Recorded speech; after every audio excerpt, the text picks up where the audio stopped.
viimeistä videoa.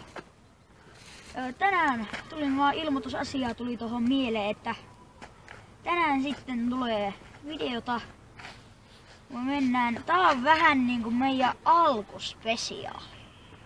Vähän niinku, että me aloitettiin, niin siitä tehtiin spesiaali. Ja me ollaan täällä vähän varjossa, ai vittuun niiltä. Me ollaan täällä vähän varjosamassa, koska me ollaan koulun alueella ja koulu on ihan kohta alkaa. 15 minuutin päästä. Ja eli en halua mitään muuta kuin sanoa, että kattokaahan se video, mikä tulee seuraavaksi, koska sitten tulee sitten aika kiva video. Me siis käydään torilla ja kaikkea muuta kivaa. Joo. Hyvä. Seuraava video.